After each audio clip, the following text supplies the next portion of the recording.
Hey there, I'm Anthony Romano, and this video is going to be covering taking supplements during fasts. So, it could be a long fast, it could be an intermittent fast. Either way, I'm going to make things very streamlined in this video for when it comes to taking supplements during a fast. Now, there's a lot of little nuances to this, but this video is going to make things very streamlined. So, I encourage you to watch it all, like it, subscribe, and click the little notification bell, okay? Especially because KETONES shirts are dropping very soon, along with a bunch of other cool keto and fasting oriented stuff. I'm very excited for that. So thank you to everybody for 1,000 subscribers as well. We're going to have the live stream, basically group coaching session very soon as well, where I'm also going to be giving away my free keto whey protein expert guide in that live stream, because I want to say my thank you and express my gratitude to everybody who's been a loyal follower of this page. So thank you. If you're watching this video right now, that means you. So let's get into it. Let's talk about taking supplements while fasting.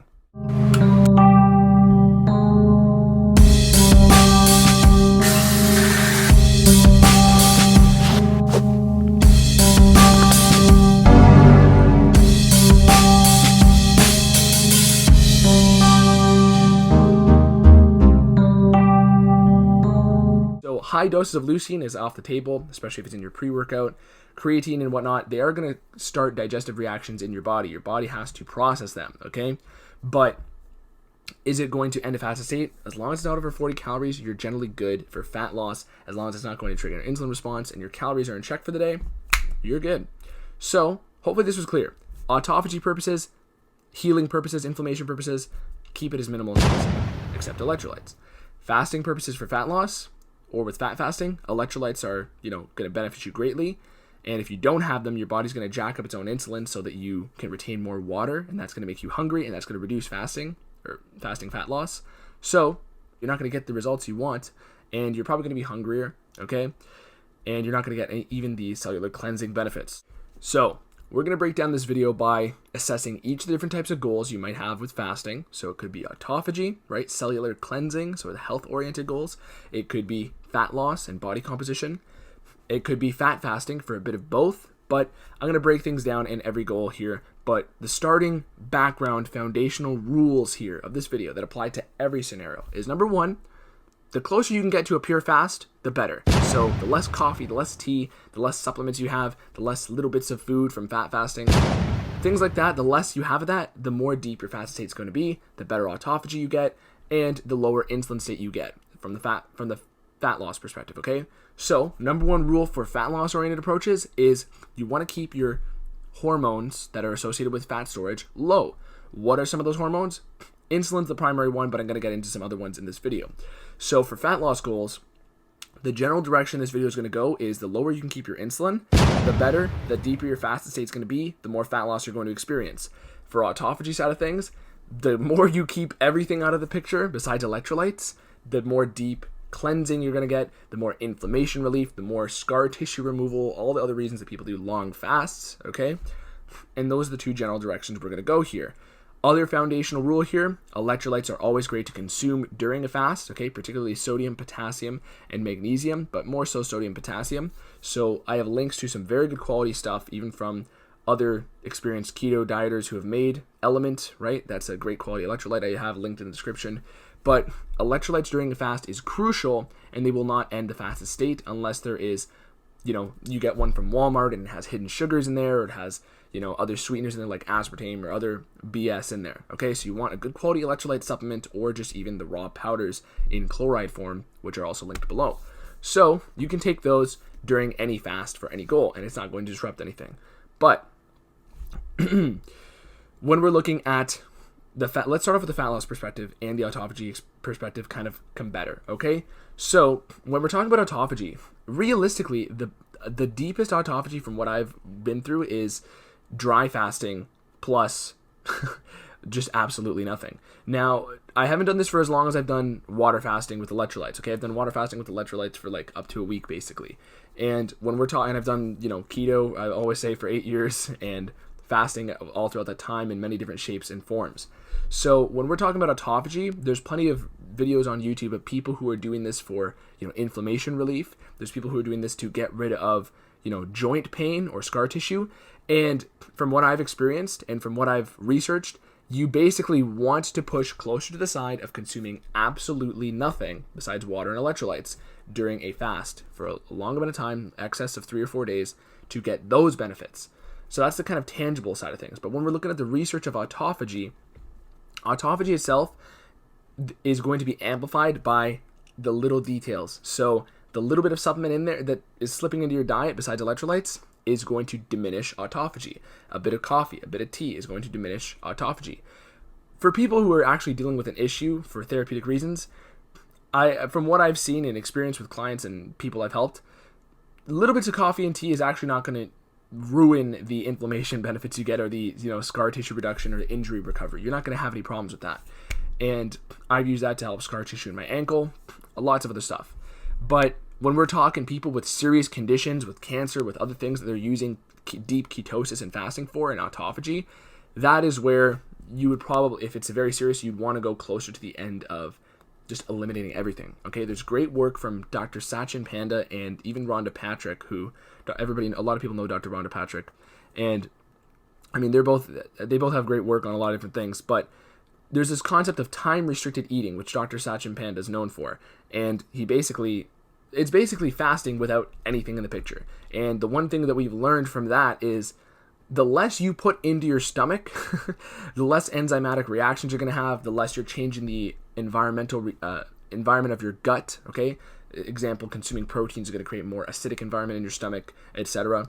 So the less you're triggering any sort of digestive response, the better as far as fasting and the hormonal effects. Because, I mean, the experiments they've done are mostly in rats or other animals, and they will have heightened anabolic muscle building responses because their body gets in such a deep fasted state. So if you're familiar with my sort of yin and yang conception of fat loss and body composition, I'll refresh you here. Calories are the quantitative side of body composition. Everybody seems to know that side, but it's only one side of the coin. The qualitative side is hormones, and both can influence each other, but they're both two sides of the same coin. They're not independent from one another, and one of them can veto the other one out. So if you have too many calories, and they're all from the least insulinogenic foods, the foods that are least likely to make you gain fat, you're still not going to lose fat. But if you have somebody who eats low calories, but it's all from Snickers bars, they're still going to gain weight even though they're in a calorie deficit. So either one of these two sides of the coin can veto the other one out. And that is the key here. So when we're looking at time-restricted eating, you are going to have more of a amplification of hormonal responses by just keeping it very, very clean. Okay, just nothing at all. And when we're looking at the fat loss perspective, you want to focus on that hormone side. Okay, so the lower you can keep your insulin while you're fasting, in general, as long as your calories aren't thrown out of whack, you're going to have great fat loss results. So when we're talking about, somebody who is fasting, right? And let's say they end up hitting a calorie goal for the day and they hit their calorie deficit, right? If they hit their calorie deficit and they don't just get it all from sugar and bull crap, they're going to be losing weight. Of course, if they kept it all from fats or lower insulin foods, like my fat fasting videos explain, you will have lower insulin and you will get amplified fat loss, right? Because your body is not receiving the signal to hang on to fat. Your body cannot burn fat in the presence of insulin. So any supplements you take that act on either one of these mechanisms is going to diminish the goals for this respective mechanism. So let's get into supplements now, okay? I know I've spoken a lot about everything else, but this is your measuring stick to assess everything supplement-wise. So like I said, the general rule of thumb is 40 calories worth of anything is going to kick you out of a fasted state. But here's the thing. I can't tell you exactly how much is going to kick your body out of the fasted state. But what I can tell you is that an insulin spike is going to end that fasted state no matter what, as far as its fat burning properties apply. So we are more insulin sensitive in the daytime. Our body is more sensitive to insulin in a anabolic manner. Because what's going to happen is, and anabolic meaning for fat tissue and muscle tissue. So when you consume anything in the daytime, okay, your body wants to get out of the fasted state. Your body's thinking, guys, we're gonna get some food today, right? It's a survival machine, okay? So it wants to be ready. And the more you fast, the more, when you're sleeping for 8 hours even, the more primed you are to uptake nutrients, because we are survival machines. The less you have of something, the more sensitivity you gain to it, okay? Because without that ability, we wouldn't have gotten very far as a species. So when we're looking at taking supplements, okay, Anything that causes an insulin rise is a problem. BCAAs, the leucine in BCAAs is going to cause an insulin rise, and that will end the fasted state even if it's not 40 calories worth. So again, quantitative side, qualitative side. 40 calories is kind of one argument is that 40 calories is kind of a measuring stick for an insulin response that's actually going to end fat burning, right? At least diminish it at the start. So, especially because the digestive reactions at 40 calories are it's significant enough to kind of diminish the fasted state. So, if you take a BCAA supplement, right? Anything that has an insulin spike with a large amount of aminos that are insulinogenic, your body has never experienced an insulin rise without the presence of food. So it's always going to be tricked into thinking that it's in a fed state. It's going to say, oh guys, we got an insulin rise here. No more need to fast, right? And when your body's insulin is low, that's when glucagon is going to mobilize fatty acids and glucose from your liver. So if you're in a keto state, that's going to be primarily fat burning, baby. So that's good. Keto gains. But when we're talking about low insulin, glucagon is going to start these processes where you actually start using your own fuel because it's a adaptive response to the stress of your body not having any food coming in. So insulin's going to be low, that's going to trigger glucagon, and the more you have ingredients and supplements that spike insulin, the less glucagon mobilization you're going to have. So, as this applies to supplements, we're finally getting to the end point of this video. Anything like a pre-workout that has a large amount of amino acids, look, it is going to end your fasted state if it has, example, 5 grams of leucine, right? If it has a couple amino acids in there, it's less favorable, right? It's still going to be below 40 calories. But here's the thing. Your body's going to be training, presumably, right? And your blood sugar is going to rise anyways. So you're going to have a diminished fasted state anyways during that stressful time of the workout. Your cortisol is going to go up. Your blood sugar is going to rise a bit. You're going to be more stimulated. So realistically, in that context, you actually wouldn't really need to worry about consuming supplements during a fast. However, if you're doing it for autophagy purposes, not optimal, right? Because at that point, you're trying to fix something in your body, okay? And you're not trying to eventually rebound and have a anabolic response after the workout, okay? Because you're not consuming anything. Your body is not going to have the resources to have an anabolic building response. So, as far as people fasting every day, if you're going to have pre-workout and you're worried about that, of course, get one without hidden sugars. Get one without aspartame, MSG, which can be hidden, and I have videos on these things. Get ones without sulfate, potassium, sucralose. Get clean, sweetened, high-quality pre-workouts and other supplements. But essentially, when it comes to actually using them before a workout, and if that's going to end your fasted state is basically slightly ended anyways, because your body's, when it's in a stressful environment of a workout, feeding off of itself, because the heightened blood sugar, the cortisol rise, is going to make your body mobilize more of its own resources. And then after that, you'll jump back in shortly to the fasted state if you're not eating. So your body's just in a state of eating itself during that point because it's trying to be catabolic. It's trying to break down resources so it can use them properly. Okay, it's trying to break down what it has to use it properly. That's what catabolic means. Okay, so as far as which supplements, it's pretty clear. Ones that aren't over 40 calories, ones that aren't going to raise your insulin. What are ones that are going to raise your insulin? Basically BCAAs, but in high doses. Because realistically, if you have an essential amino acid supplement, which this is one I picked up for dirt cheap the other day. But here's the thing. I actually don't really like this brand too much because their powder form has a lot of crap in there I don't like. So I got the pills. I just crack them open. But an essential amino acid supplement is very beneficial to getting aminos in during a fast because you're not going to experience as high of an insulin rise when leucine is accompanied by other amino acids. So high doses of leucine is off the table, especially if it's in your pre-workout. Creatine and whatnot, they are going to start digestive reactions in your body. Your body has to process them, okay? But is it going to end a fasted state? As long as it's not over 40 calories, you're generally good for fat loss. As long as it's not going to trigger an insulin response and your calories are in check for the day, you're good. So hopefully this was clear.